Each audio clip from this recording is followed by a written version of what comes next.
All right, so you got a CLEP exam coming up.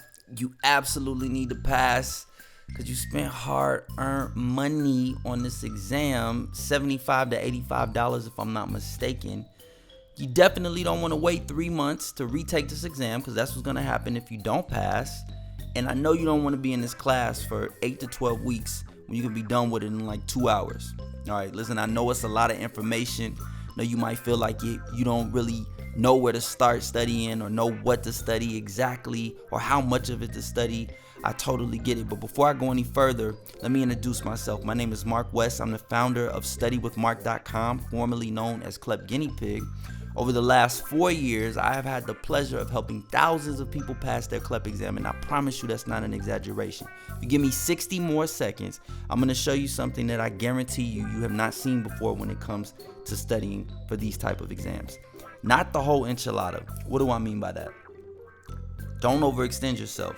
You got to break these exams down into chunks, all right? The College Board, they give you a complete breakdown and the percentage of how much of that particular topic or subtopic is going to be on the exam. Use that to your advantage.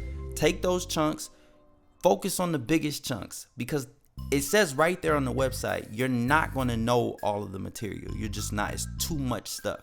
So don't try to study everything and give yourself information overload. Let me give you an example. This is the American government CLEP exam. All right. As you can see here, 30 to 35% of this exam is on institutions and policy processes. 15 to 20% of this exam is on civil liberties, political parties and interest groups, constitutional underpinnings of American democracy. And then a mere 10 to 15% of this exam is on political beliefs and behavior. So just by looking at this chart, it's pretty clear where most of our attention and time is going to be spent, right? Not saying we're not going to touch this area, but we're not going to spend too much time here. We're going to spend more time on the red and the blue. Focus more on what you don't know. All right, this is just a little tip from myself and my own experience taking these exams. Spend time on the difficult concepts, the things that you're having a harder time understanding, and then practice that until you have a very, I would say, comfortable level of knowledge in those areas.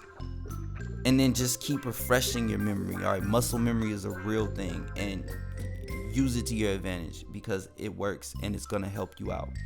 Time is a factor.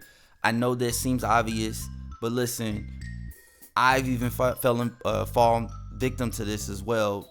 Spending too much time on a question, not paying attention to the clock. It happens. It's something to remember. And I mean, it's across the board for any standardized exam. Time is a factor. Go through your exam, answer everything you feel comfortable with, then go back and answer the things that you weren't sure about. Sign up for a free account, StudyWithMark.com. I got tons of information. I got study guides, flashcards, videos. I would be honored if you gave me the opportunity to help you pass your exam. I would be absolutely honored. I love doing this stuff.